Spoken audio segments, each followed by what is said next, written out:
Bună ziua, oameni buni! Mă numesc Ana Maria Anton și m-am hotărât să fac acest filmuleț deoarece de câteva nopți nu mai pot dormi.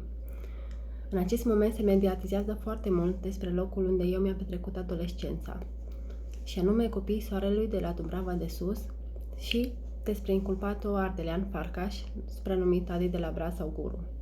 Eu vreau să vă povestesc experiența mea ca un liber cetățean într-o țară democratică. Am ajuns la centru de meditație în vacanța de vară, în anul 2004, având vârsta de 14 ani. În acea perioadă se țineau și cursuri pentru copii care erau mai scurte și includeau și drumeții pe munte, focuri de tabără, jocuri în echipă, dar și învățai să devii o persoană echilibrată, responsabilă, să prețuiești natura și multe altele. Eu m-am îndrăgostit pe loc de acest centru și de oamenii de acolo. La ei am ajuns prin fratele meu mai mare.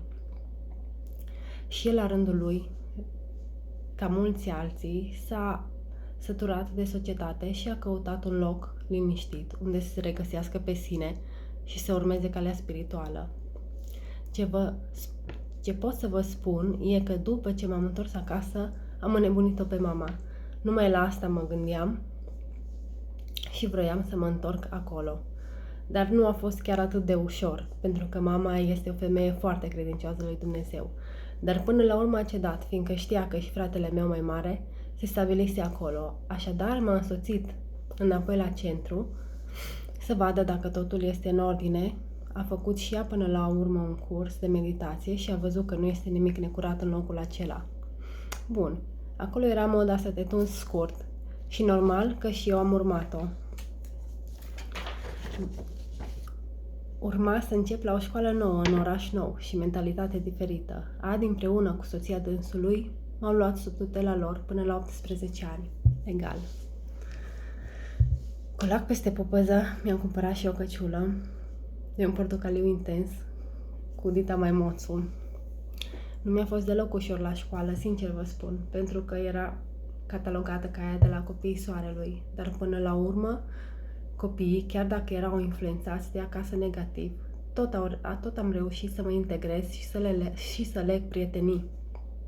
Nu eram diferită cu nimic față de ei, dar știe toată lumea cât de ușor este din afară să etichetezi pe cineva. Mereu mă întrebam de ce oamenii de la Brad îl judecă așa de aspru pe omul ăsta, care nu mi se părea să facă rău la nimeni. Ba din contră, de fiecare dată ajuta oamenii când bătea la ușa lui. Pe foarte multe persoane cu diferite probleme de sănătate le-a pus pe picioare.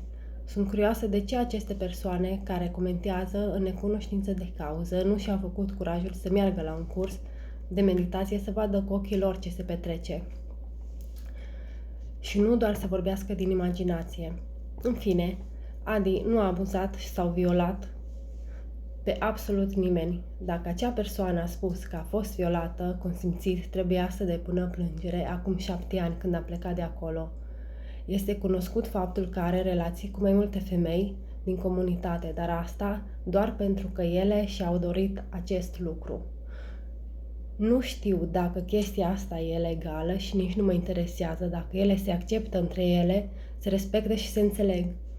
Fiecare este liber să decidă pentru viața lui, nu a fost nimeni obligat să-și treacă copiii pe numele lui. Chiar dacă copiii nu sunt înscriși la învățământul de stat, acolo sunt oameni competenți care se ocupă de ei și nu este ilegal nici să faci școală online. Toți copiii de acolo știu să citească, să scrie, să calculeze și să vorbească limbi străine. Chiar și eu, când am stat acolo, am primit meditații la engleză, matematică și la limba română. Copiii sunt îngrijiți, au tot ce le trebuie. Nu sunt maltratați sau abuzați în niciun fel. Acolo nu se consumă alcool, nu se fumează și majoritatea nu mănâncă carne. Adică, după părerea mea, se duce un trai super sănătos, atât mental cât și fizic. Nu înțeleg de ce protecția copilului ar vrea să iei copiii din locul acela și să îi traumatizeze, dacă ei chiar duc o viață fericită, fără lipsuri. În loc să își canalizeze energia și bani pe familiile care chiar au nevoie de ajutor. Următorul punct este că Toți au telefoane și internet și pot ține legătura cu familia și social media. Aici s-a făcut o confuzie cu telefoanele. Ele nu sunt permise pe perioada cursului, de 11 zile și atât. După ce se termină cursul, fiecare și îl primește înapoi. Iar, în încheiere, oamenii care au hotărât să se stabilească acolo nu sunt sclavi ai nimănui. A fost alegere proprie. Țin să menționez că acolo oamenii nu plătesc cazare, mâncare sau orice mai au ei nevoie. Aceste costuri sunt susținute de ADI și de asociație.